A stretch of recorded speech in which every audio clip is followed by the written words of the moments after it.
I worked for 7 years in a very, very fast-paced, world-class manufacturing environment, and I happened to be a person that was developing custom software that was being used officially in that environment in several departments: engineering services, brewing, packaging, and training.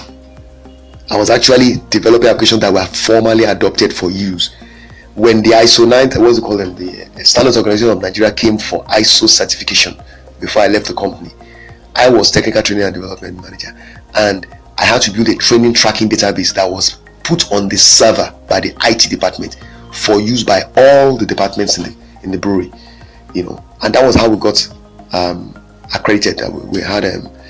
We secured 0 non-conformances. So what I'm trying to tell you is this: from process management of beer production, handling of raw materials and all of that, I built all sorts of applications, even that generated automatic graphs, generated automatic identification of waste items, waste levels and all that, process waste computation, it even handles stores, the silo and all that. Now my point is this: there were different applications, even for fermentation vessels, storage vessels.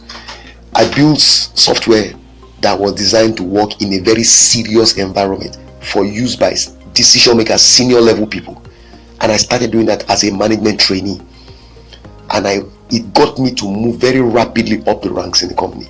Within 6 years I was senior manager.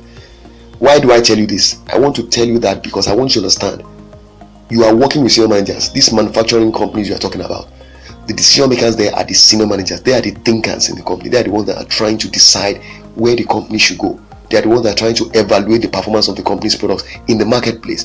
They are the ones that are trying to identify opportunities for growth. Okay, now they are using you or your services to try and make intelligent progress in that regard.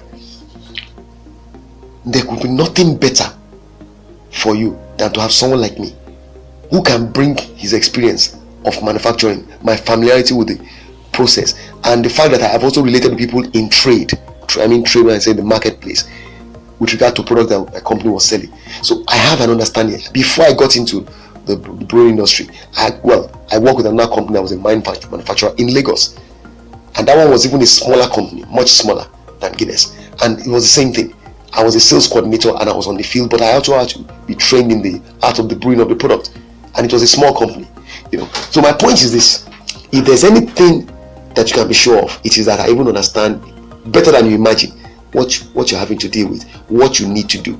I might even be able to put myself in a position to help you deliver better value to these people that you say you are trying to do something for, the manufacturers. So it is in your interest to look at me from that perspective. So there seems to be even more that I can do for you, and a lot of it you're even going to get it without paying a kobo, because that's what I do. I look at the core job, core project I'm supposed to deliver for the client, and I bring my experience to bear in other places at no charge. So that just gives you more motivation, in my opinion, to look at how you can get access to me. The thing I think you should be doing right now is looking at the offer I made to you and taking action on it.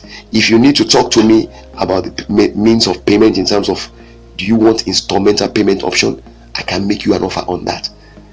Okay, it will of course be different in terms of the total from what you have there, but it will still be pocket friendly.